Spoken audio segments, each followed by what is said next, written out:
Hello, my friends. Hope all is well. Ben Biggs here, your favorite realtor in San Diego County, coming at you with another video. So, a lot of times when I'm being approached by a new buyer or even just someone that has general questions about the buying process or is thinking about it, they'll ask me, "Hey Ben, should I buy? Is this the right time for me to buy? Is my timing right?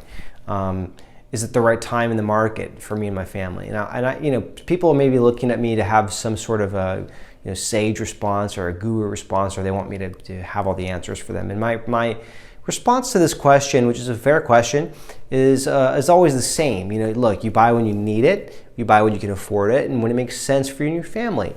It's a lifestyle consideration. We're not talking about investment properties. It's a different conversation, different video. We're talking about use properties, end users. This is a lifestyle consideration for you for a residential property.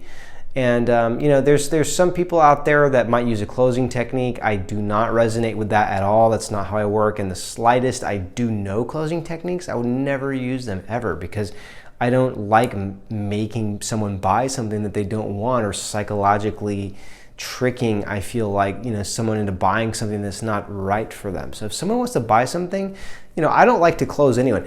You're going to come to me and we're going to have an honest conversation. You're already most likely sold on what you want before really even coming to me. You're just coming to me to help facilitate the process. You're approaching an expert to help you with something that you already want versus coming to a salesperson that's going to close you. Unless you want to be closed. And there's some people that have that need to be closed that come to me. They're like, "Hey Ben, I don't know what I should do. Tell me what I should do." And I'll give them my opinion that's, I think, based off of their best interest, based off of their financial profile and where they're at in their life. That's a different conversation. But I always tell people, you buy when you need it, when you can afford it, when it makes sense for you.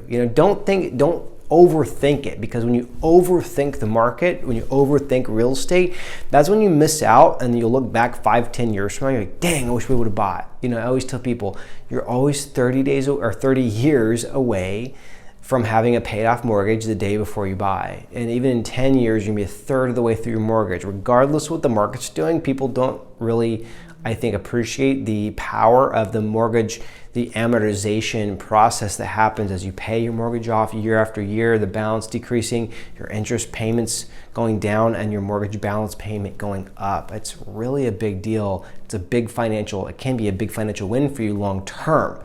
But my thing is like, look guys, if you want to buy, it's going to make sense for you naturally when it makes sense, and it's going to align. You're going to align with that decision, and it's going to work out naturally. You need to also be aware of, maybe in some invisible scripts that you might have in terms of limiting beliefs, maybe is I could never own a home, or, whatever, only rich people buy properties. Maybe that's a limiting belief. Maybe ask yourself, if you're doing well and you have a good job and you've got the salary and you've got the pre-approval, and maybe you can own something. You have to think, am I limiting myself based off my own thinking, or is it actually really just time to wait and maybe we'll rent for a while, which could be the case as well. So, it's personal. It's personal. It's going to be case by case.